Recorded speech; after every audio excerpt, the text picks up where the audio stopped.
Hello and welcome to the Century Hour with me, David Damakin. Today I am at EDAS, the Young Persons Service. It is a young person's drug and alcohol misuse service. They support lots of young people through schools and through Dorset and different areas. We're going to go into that in a second. I was due to speak to a young lady who is autistic, who was meant to be here today to talk about her experiences with the service, but unfortunately she's cancelled at the last minute. But we will look to get her to do a short interview at another time. But I am joined by Lauren and by Steph today. Hello. Hello. Before we start, Lauren, what's your role with the service? So my name's Lauren Thomas and I'm the clinical lead of the EDAS Young Person Service, and I cover Poole and Dorset. Okay. And Steph, what's your role? I'm the key worker for the North Dorset area. Okay, so I've got a few questions. I will rattle through them. I've got lots that were for the young person who's meant to join us, but I'll miss those ones out. Now you can jump in, it doesn't matter whoever answers, or if you tag team is absolutely fine. So I've got EDAS stands for Essential Drug and Alcohol Service. Can you explain some of the work you do in the community, in which areas, and how you support young people? Okay, so we support young people under 25 and we assess anyone who identifies with a drug and alcohol problem. Upon that, we can assess whether they are suitable for the young person service, or if they're 18, in that middle bracket of 18 to 25, then they may go on to adult services, should be appropriate. We start working with people from the age of 10, so we go up to 10 to 25. And it's working with people if they identify themselves with a drug and alcohol problem, or if they've been affected by someone who has drug and alcohol issues, so like parents or siblings. And also, if they just want to come in and find out a little bit more about drugs and alcohol, it's more of like an education session or workshop. We provide one-to-one service, and we also offer group works as well. Most of the group works are within the school settings. Okay. Has it always been to 25, or is that? No, that's recent. From November 2017, that's when the 18 to 25 then came onto the young person service. Okay, can I ask why that was? Or is that just a political sort of... Yeah, I think it was a political, from Public Health England, they decided that it would then come onto the young person. Okay. There's more of an integrated service now across Dorset, so they felt that it was more appropriate for the young people service to work up to 25 and then the adult service to take that on. It just worked out with the new integrated care pathway, really. Okay, and how are people referred to the service? Can they just get in contact through your Facebook? Can they ring up, or do they have to be referred through a third party? All of the above, really. So they can self-refer, schools can refer, any professionals, parents can refer. They can also get in contact through our digital platform as well to self-refer. And we've got a single point of contact number that can direct people to either adult services or young people's service. Okay, and just to finish that point, if a young person is caught in the community with alcohol or a different drug or substance, do the police work with you and give you, they say this has happened, this is your young person, can you do some work with them about so what they're doing? We link up with the police and they refer out of court disposals to us. Okay. So they it's working with young persons, so they're not criminalised really, and they can have a minimum of 3 sessions with us. That's the agreement. That's the requirement. The requirement is to have 3 sessions with us, but then they can continue if they do feel that the support is necessary for them. I was going to say, so is it up to you whether it continues, or up to the young person? Is it like a voluntary thing? Yeah, so the requirement is the 3 sessions if they're found in possession by the police. After that, it's down to the young person whether they want to continue to engage or not, but the option's always there. Okay. Within supporting young people, have you seen an increase in those on the autistic spectrum needing your support? Because my podcast and my expertise are around autism, and I just wondered how, if you had some sort of log that would suggest if more autistic people are using your service than before? Yeah, I would say there has definitely been an increase. And how many workers have we got in Dorset? 5? 1, 2, 4 at the moment. 4 in... And I added 5. Yeah, so 5 key workers in Dorset, and there's 3 key workers in Poole. Every single one of those has someone with autism on their caseload. Okay. And that's covering the whole of obviously Dorset and Poole. Yeah. So yes, definitely been an increase. And what's the average caseload, should we say, for one of you guys? So if you've got 1 or 2 for every person, is that, do you have like 10, 15 per caseload, or is there more than that? Well, carry caseloads of roughly 35 to 40 per key worker, and I would say we've probably got at least, everyone's got 2 or 3 out of that 40. Okay. And do you adjust your provision for these young people, such as offering more visuals or a different style of communication, or just any way to adjust to their needs? Yeah, I would say it's more practical, so more visual aids. We've got things like the drug box, so they can kind of look at the different drugs and when we're talking about them. That reduces the kind of need for eye contact as well, which some people with autism can find difficult. It gives them something else to focus on. We tend to use a lot of like mind maps and mapping tools. Again, I think a lot of our practice anyway, we have a lot of resources that we can use and that are at our disposal to use for anyone. I think they are particularly useful when working with someone with autism, just for that, like you said, the visual side, and more of the practical, looking at it practically. Because I used one of the visuals in one of my classrooms, didn't I? Yeah, and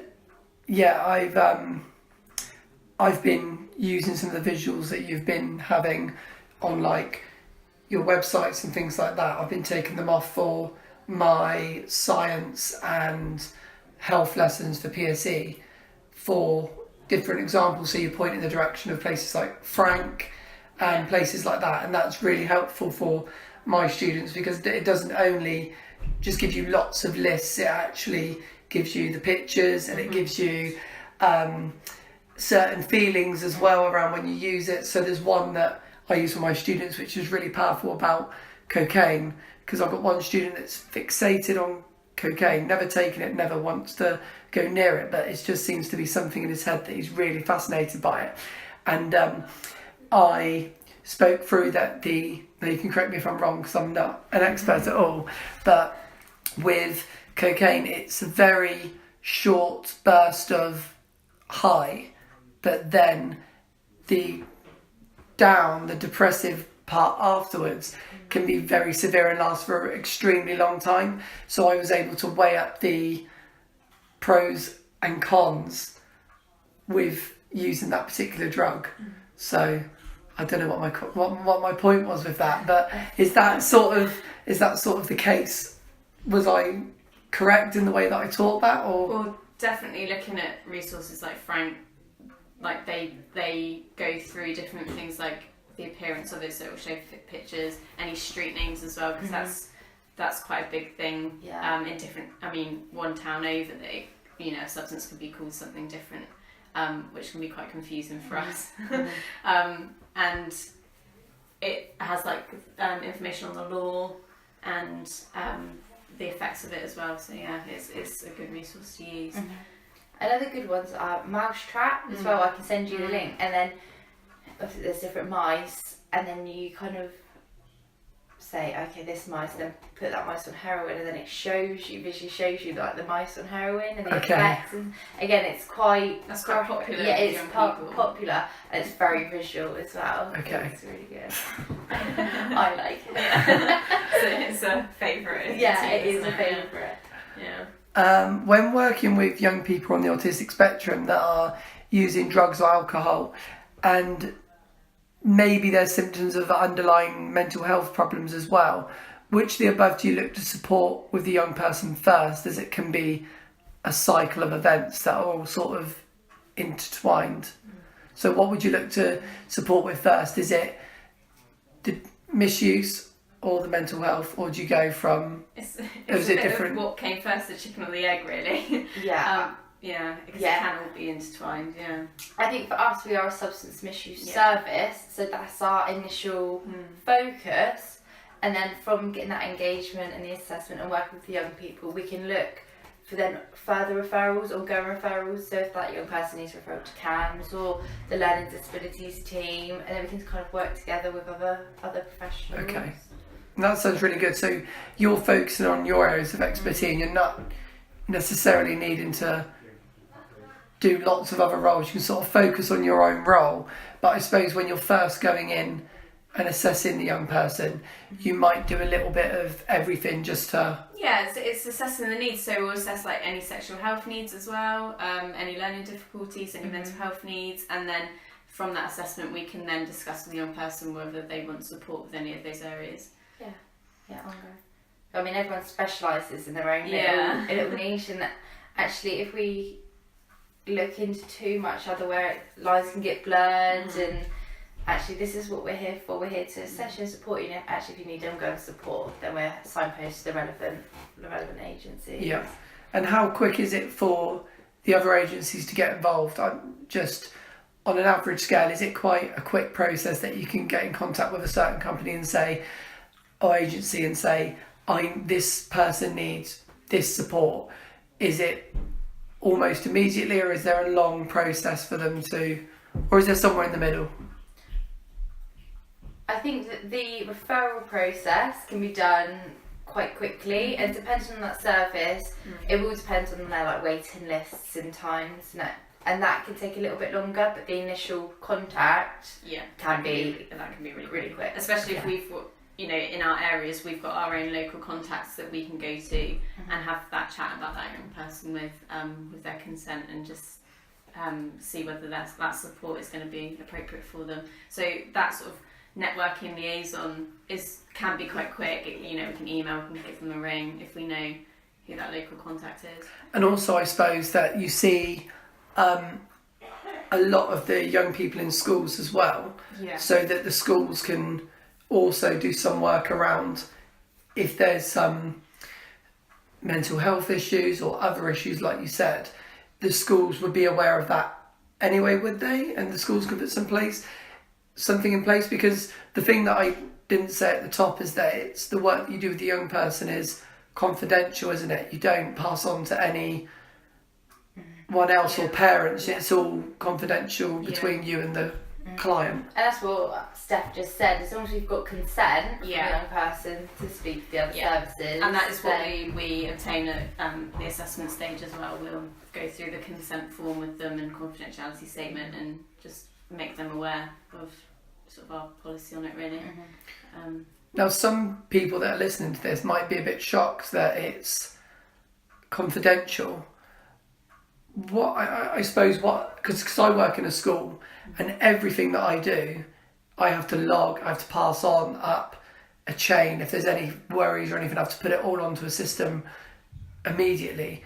Is it difficult to explain to, I'm going really off script by the way with my questions, but is it difficult to explain to a parent or someone else that it has to stay confidential because of this reason, and are they accepting that? Because it can be quite difficult, but I mean, our confidentiality is within the safeguarding limits as well. So obviously, if we do have any safeguarding concerns, we will then pass that on and have that conversation with the young person that we are passing that information on. But they're again made aware of the situations that we would need to pass that on at the assessment stage. And that would be the same with people with some quote unquote hidden disabilities like autism and things like that. It's all the same. The phrase competency. I think you beat me to it. The phrase of competency. Yeah. Okay. That's fine. I'm going really off script. Do you feel there's an element of self-medication with young people on the autistic spectrum, or within all people that use your service? Or most people? I think all people is painting people with the same brush, I suppose, which is, I would say there's an element of that within young people. Yeah. And I think I know one young person for sure that is probably using it as self-medication. in my experience. Yeah, that's the thing. Yeah. Who has autism? See, it's a difficult question because I've put you almost on the spot with your opinions on something, and I suppose you're an agency that deal a lot in facts, and I've asked you an opinion, and it's a little bit more tricky to answer that rather than because it's there's a range of reasons why young people use drugs and alcohol, and it's that can be a reason, but it's whether that's recognised by the young person. They might not even know that they're using it for self-medication, but we might have an inkling that actually that might be the case. But it's essentially. Yeah, and I guess if we do get that gut instinct of someone maybe self-medicating, actually it's about working with them to develop maybe coping strategies and coping mechanisms to say if they do get anxious around social situations, how can they manage that in a positive way without using drugs and alcohol? Yeah. And we can never be sure, okay, they use drugs or alcohol because of this or that. It's not black and white, but actually how can we look at the broader picture? How can we support them in sort of minimising these? And I suppose it's quite difficult for the young person to identify why they are using anyway. Yeah. Okay. And I think especially if the referral has come from somewhere like school or parents, that it's essentially getting them to see that maybe they do need the support, but actually they might not feel they need the support at that time, but they're quite happy to have a chat about it. Yeah. And it's just sort of making them aware of the choices that they're making and whether there's any harm minimisation work that we can support them with. Okay. I'm just going to pick you up on harm minimisation. What would you say that means? It's essentially it's their choice. Like we said, we're a voluntary service. Yeah. So it's their choice at the end of the day if they are going to go out and use. We can't physically stop them from using, or tell them not to use. But it's about if they're going to make that choice, are they informed enough around the risks, and if there's any sort of any safety measures that they can put in place. Yeah. Using drugs and alcohol illicitly or underage, it's never going to be safe. There is always an element of risk, but how can we lower that element of risk? Yeah. And how can they look after each other if they're doing it in a social group, or how can they look after themselves if they're doing it in isolation as well? Yeah. Because I think that the reason why I picked that up is because a lot of people, some people maybe don't even know this is the work that's going on behind the scenes, and there's a lot of excellent work that's going on about teaching and not just going in, I suppose, and saying to someone, no, this is what you shouldn't be doing, because then I suppose you're not letting that young person take ownership of what they're doing as well. You're almost going in and lecturing, and that wouldn't work, I suppose, because in my experience with working with autistic children, if I would say you can't do that, the first question back would be why, and then they just need to have that. And that doesn't open up a discussion either. That's very again, that's like from our opinion on what the situation is, and obviously for them their reasonings are very different.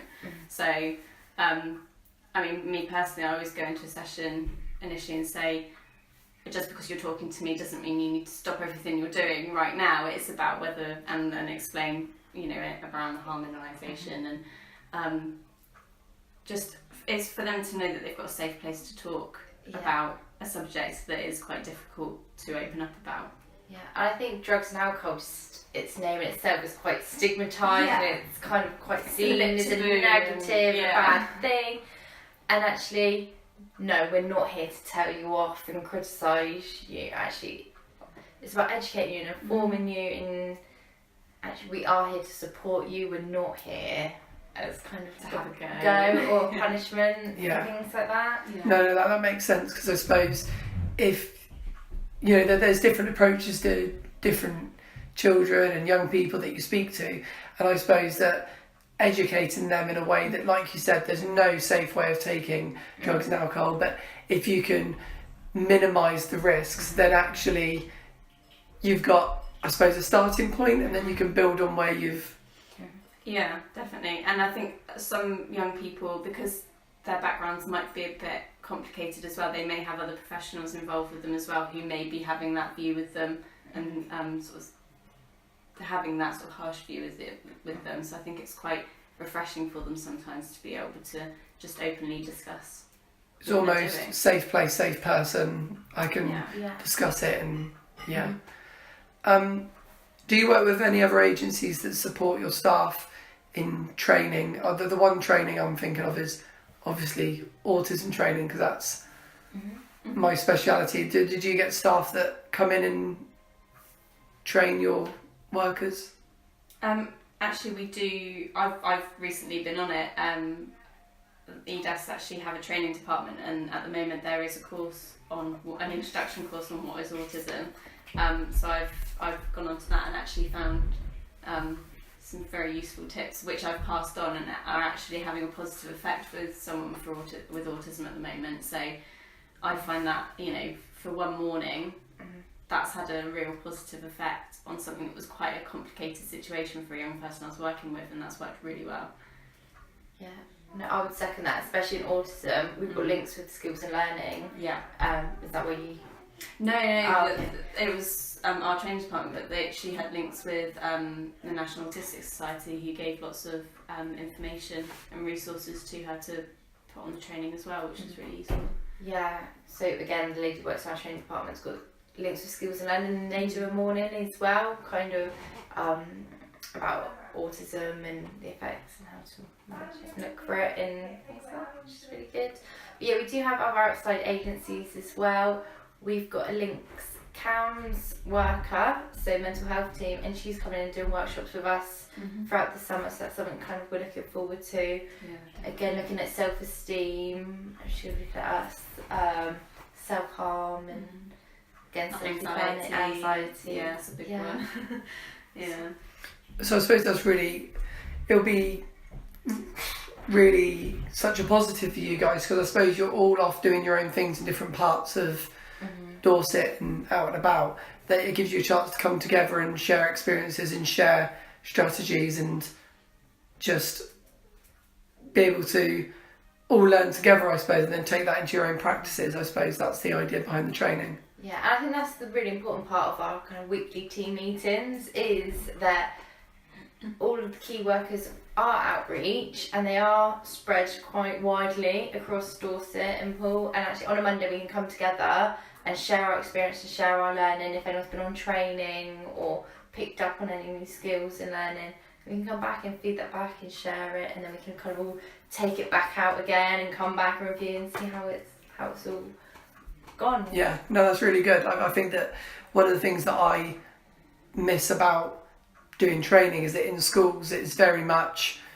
100 mile an hour all the time. You don't really get a chance to go on many training exercises and any not much reflection time. The reflection time I get is in the car, and then when external agencies like yourself come into school, it's refreshing for teachers and support staff to speak to you guys and other agencies that come in. So it's sharing experiences, because it'd be something that the school might say to you guys, I think actually I could use that, something that you guys say to the school and they think we could use that, and it's all like a holistic approach, isn't it? Oh yeah, that networking, I always previous managers calling it sort of corridor conversations, and it's always the 5 minutes that you give before or after seeing someone in a school. If you've got that liaison person, whether it's in a pastoral team or a head of year or anything like that, if you have those conversations, they're invaluable really, because like you said, you can share information around training and any sort of ideas you might have, or anything you've come across that might be of use to each other. Then that's just brilliant really. My next question is a bit ramble, but I wanted to get it in because it's one of the studies that I read online. And I'm not going to go in fully in my question, but it was a study conducted in 2009, and it doesn't really paint autism in a positive light. But the thing that stood out to me was that it suggested that if one person has one or more learning disabilities or difficulties and mental health issues, that they're 74% more likely to be involved in some sort of substance misuse. And the second part of that, before I let you answer it, is they say that also that due to people, autistic people with poor social skills, which I've quoted, the study suggests that autistic people can't actually access more harder drugs, because they've said that the social skills in order of going to speak to someone, go on the phone and things like that, and they've suggested that autistic people stick mainly to cannabis and alcohol. I just wondered, in your experiences, is that the case, or is it more wider reach? Because I saw that as a bit, I'm not sure about that.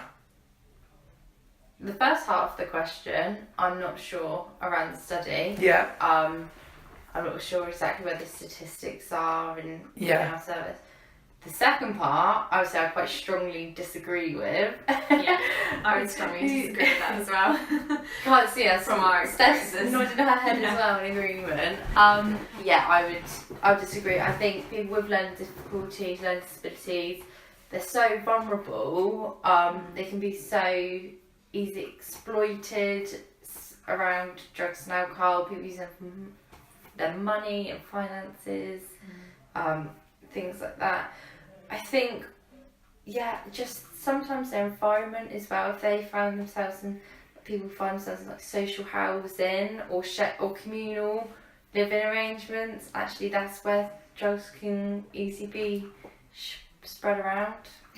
And I suppose with this study as well, 2009, without sounding like an old man, that is like 9-year gap of like social media as well, which must be another avenue of how. That's obviously such a big barrier to, it puts up that wall, doesn't it, of anyone having to have that social interaction. So I think that's going to be easier for anyone with learning difficulties to access anything, really.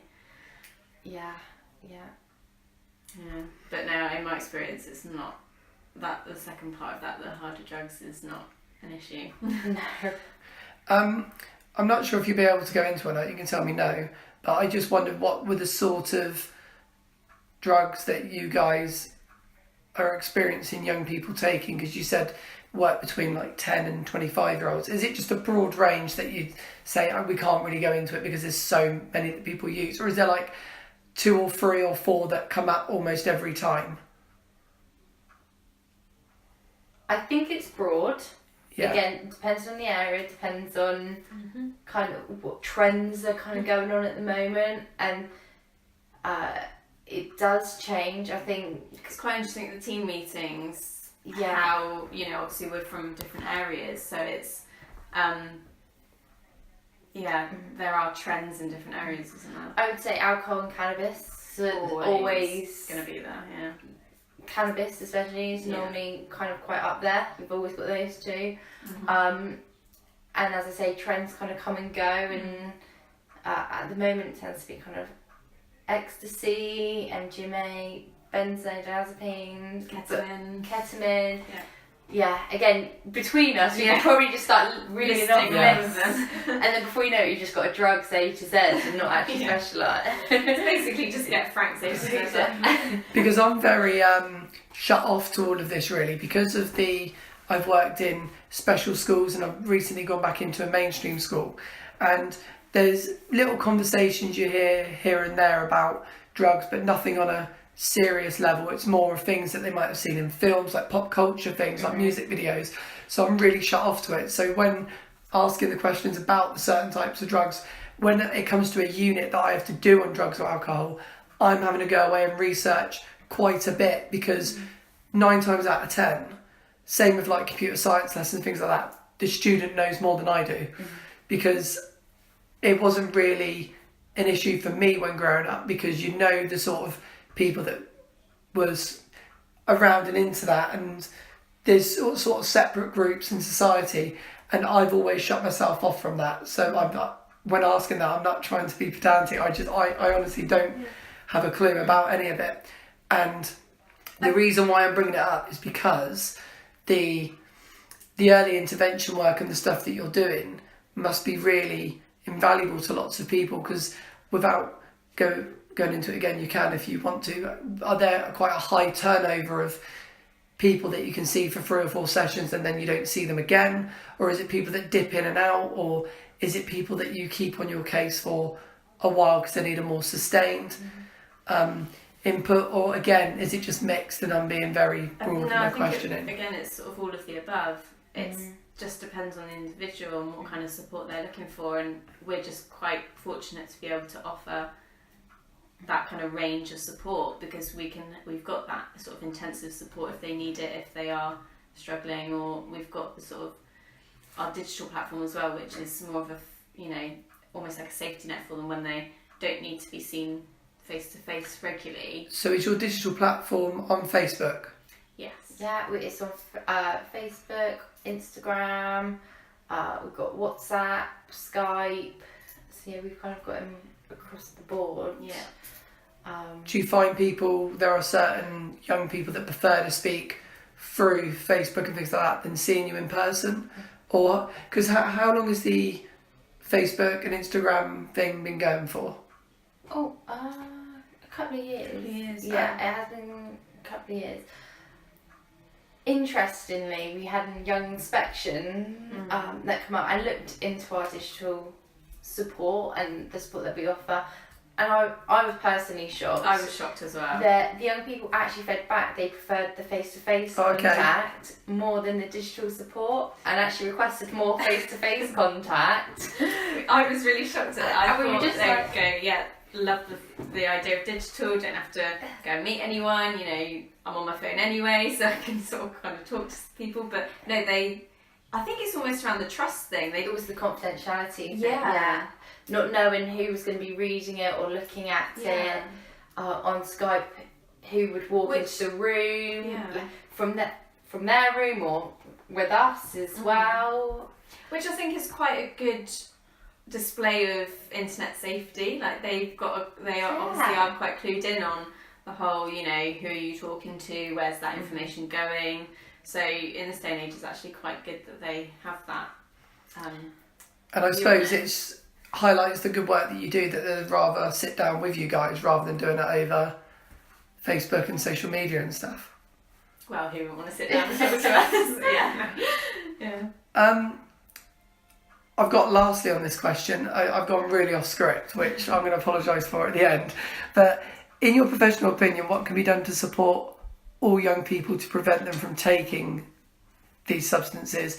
Is it more awareness, better mental health services, school linking with external agencies, or simply having a conversation within society about drugs and alcohol, or all of the above, or something else? Because from my point of view, as you said earlier on, Lauren, I think that it's a real stigmatised subject, that even when it's brought up in schools and it's done in lessons, I can feel there's sort of a weird vibe in the class where they don't know, you know, how much they should say or how much they should do. And from my experience, it's the same from adults as well. I know that adults, there's a few subjects that people get a bit not sure about, and drugs is one, sexual health is another one.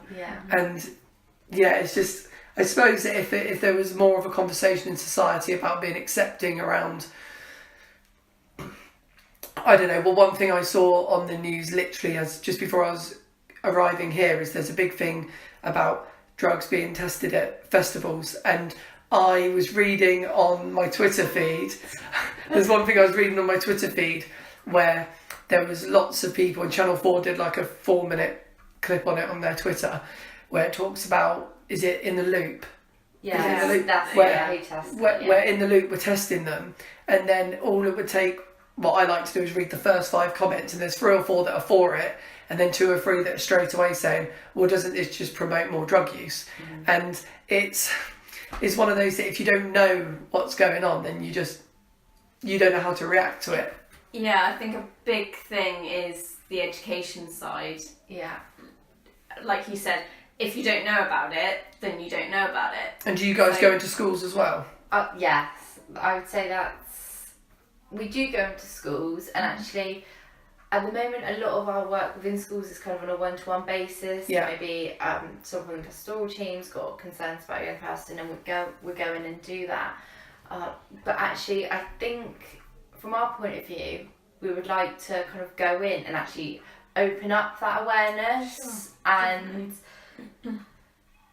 it's been kind of taken more seriously. Sometimes we are so specialists in this area. Actually, there's so much we could say and support, like you say, teachers in going in. At the moment, drugs and alcohol is touched on a little bit within schools, but it's more of a tick box exercise than a full education that's learn. So I'm working through the year 8 curriculum at the moment with my autistic boys, and in science there's a unit on the body, and in breathing, respiration and the movement unit there's lessons 5, 6 and 7 are on smoking is one lesson, alcohol is one lesson, and drugs is another lesson. So with my boys, because I'm trying to get them to, I do pre-learning with them so that they fully understand it. That was a month's worth of lessons for me, because I knew that they would buy into it, because it's almost seen as quite naughty for them, and they're like, oh, I'm not sure if we should be talking about this, don't want to get into trouble. And then I have the obvious where kids go home and say to their parents, I learned about cocaine today, and then you have to phone them up and explain what we've been doing. But yeah, I would agree, it's a bit of a box tick at the moment, and maybe if there's more. I mean, we do, EDAS as a company we go has... Blitz, don't we? Yeah, we've got Blitz, but we've also got lesson plans. The name of the folder escapes me, but they have ready-made lesson plans for teachers, and the school can purchase the folder. I can't remember what it's called. I'm gonna have to let you know. But that's a paid service. Yes. Yeah. And that is that almost like a PSE curriculum that you've put together? Yes, it's definitely more PSE. So obviously from the specialist service, it's putting together what is the best things to kind of, if you're going to learn about it, what are the hot topics to learn about really, and the lesson plan's all there prepared for you, and it's there's some interesting things that you can do, and I'm just trying to remember the name of the folder, but yeah, I'll have to let you know that.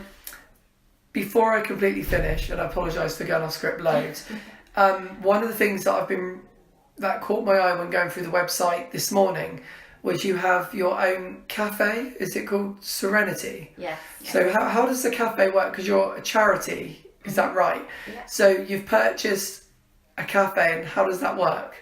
Okay, so the cafe is open to members of the public, so anyone can come and access the service, but the specialist things that we have from the EDAS side is if someone is struggling with drugs and alcohol and they don't really know where to go or who to turn to, actually they can just come in for a coffee and they can say, oh, I'm here for some support, or and then one of the members of the team in the cafe can come and have a chat with them. Everyone in the cafe that works there are trained in offering the support and advice, and again they can kind of signpost you into either the adult services or the young person service. And for the young person service, if they want to meet up, say for example at the moment it's school holidays, they can come and we can have like a milkshake or a hot chocolate, and again it's somewhere that's it's a bit more private as well, it's slightly quieter, so you can kind of just meet up there really. Yeah. It's lovely. They do very nice cake. They do very nice cake. But yeah, there's always going to be someone around Yeah. that can come and offer some advice and support. So it's almost like an informal way into the service, isn't it? Yeah, definitely an informal way. You know, if someone is a bit worried, they do feel that they want some support, they don't really want to have that telephone conversation with someone that they don't know. It's a kind of face-to-face, informal way. And you have, is it right, you have little private rooms in the cafe as well, so if people wanted to speak privately they can go and have a little conversation, and then it's not really seen as a big deal, I suppose, because it's... It's more of an informal. It's definitely informal again, so it's just about making someone aware that you might want to have a chat or chat in private, and then we've got 2 rooms at the back that's available, and definitely we've got free Wi-Fi in there, so maybe people who are coming towards the end of treatment, maybe abstinent, looking for work or further education, they can come and use the computers in there. And that's a good idea. Yeah, I didn't think of that. They run education courses. They run education courses in there. Like sort of nutrition courses and like healthy eating and things like that. Nice. Before I finish, I just want to ask, with the cafe, do you have much uptake with your autistic young people that you see, or is it more that you would see them in schools or at home? Do you see them coming into the cafe much? At the moment, I'll be honest and say I haven't noticed it significantly about them coming into the cafe. If they were, I would say it's probably something nearing the end of treatment, in the sense that once we build that relationship and rapport up, actually they'll be more comfortable in coming out with their workers. Yeah. And then again, we can use the cafe to look at, say, maybe courses or further development and things like that. No, that's a good point. I wouldn't say, okay, let's meet in the cafe for initial one-to-one with someone with autism. Do you know what I mean? It's about it's an individual basis, and it's wherever that young person feels more comfortable to talk. We always leave it up to them to say where they want to meet us, really. So you're just building an individualised programme, definitely, and not trying to pigeonhole everyone, which is great. Right, I'm going to finish up. Thank you for your time. Is there anything else you want to add about EDAS or anything else that I haven't covered, or is that it? No, I think that's it. I just think EDAS does pride themselves on an individual basis, and actually, whether it's someone coming in with learning disabilities or mental health problems, we will try to accommodate their needs as best as we can. And it's not a rigid programme where you have to come in for 12 sessions, weekly sessions in the cafe, and that's it, or you don't get treatment. Actually, we are really flexible, and with our workers, we try to be flexible around all the different areas where we can see people. And actually, the packages of support that we offer can be tailored to individual needs as well. That's really good. Just before I finish, where are the two furthest points, I suppose, that you guys cover? So you do Poole. Do you go the other side into Bournemouth, or is it the other way out west? No, so Bournemouth we don't cover. It's everywhere else we Dorset. do. Okay. The whole of Dorset. So that's like all the way down to Lyme Regis and then up to Gillingham, Shaftesbury. yeah. Okay. Yeah, and then down again Down to to Christchurch. like Ferndown area. And then across Swanage, Wareham, Purbeck, Weymouth, Portland, and then again you've got everywhere in and everywhere in between. And I can imagine actually that the smaller villages is where you might be a little bit busier, or is it more populated areas? Because I'm thinking of a total not knowing anything. But if it's the smaller villages where there's not a lot to do, is there more take up there, or is it that it's actually in the highly populated areas drugs and alcohol might be easier to, or is that again just being too broad? No, well, it's kind of even. Like you do get a lot of drug use in the populated areas, but I suppose it's whether it's known in the little villages, really, if there isn't anything to do. And I think with the fact that the youth clubs in Dorset have sort of slowly disappeared or are now only sort of voluntary led, there isn't a lot of places for young people to go, especially in these little villages in Dorset. That's just saying because I cover North Dorset, which is quite rural. So all these like little places that don't have a lot of places to go. So I would say it's quite even. Yeah, again, it's really hard to identify. Do people use because they're bored and have nothing else to do, or do people use because they're with their friends and it's social? Yeah. Again, it's so hard to pinpoint or determine exactly what causes it. I mean, in more populated areas, I would say it's more easily accessible. I mean, in our North Dorset areas, buses finish at 5 o'clock, so it's a bit more tricky. Yeah, but that's not to say they don't have drugs in rural areas. It's again, people adapt to their environment, their surroundings, what they can get, and that's why we see such varied drug cultures as well, because it's what people can get in those and I don't think you can kind of specify the drugs that are more social and are more isolating either. They, it's very individual, isn't it? The reasons behind young people using are very individual. The way that we work with them is very individual. I think. And we've got the agencies that we work with externally as well that we can signpost to if that extra support is needed. Well, I'm going to finish up now. What I will say is that it's been really eye-opening to speak to you two, because, like I said, coming from no understanding of drugs or alcohol misuse, I think that the work that you do is invaluable, and I think that if there are any education professionals that listen to this, then I would hope that they would, as you said, Lauren, take drugs and alcohol a little bit more seriously in their schools and build it into the curriculum a little bit more, because the more education on it, I suppose, the better. Because if people don't know a lot about it, it's a taboo subject, it's a bit stigmatised, it's more of a difficult situation to help people more, because they are going to be closed off or almost feeling a little bit guilty and that they shouldn't really be talking about it. So that would be my hope. And what I'd say is actually we are here to help and advise teachers or any other professionals that do have any questions about that. If they do have a lesson coming up and they're that are on drugs and alcohol and they're a little bit stuck, then they can always give us a ring and just say, look, what's the, we're always here for that advice and information for them as well. And also the work that you've shown me today is that you go across all of society. So you go from ages 10 to 25, boys, girls, mental health, autism, all other learning disabilities or difficulties. You educate teachers, you educate, you can do go into schools and run programs, like you said, with the lesson plans. You go across other agencies to help the other people get support as well. You are outreach and go to homes.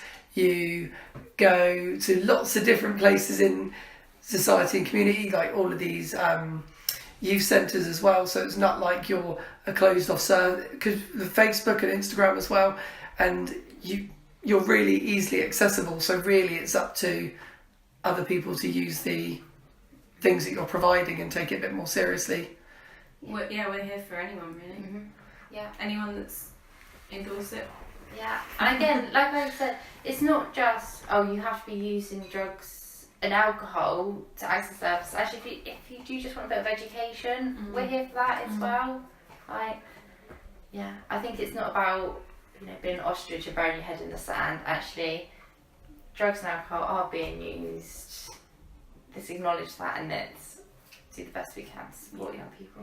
And like you said, testing at festivals, people are going to be using drugs and alcohol there. Let's try and keep them as safe as possible. Yeah, exactly. I think that's a good point to end. Thank you for your time, and hopefully I'll do another interview soon and we'll catch the young lady who unfortunately couldn't be here today. Yes. So thank you. you.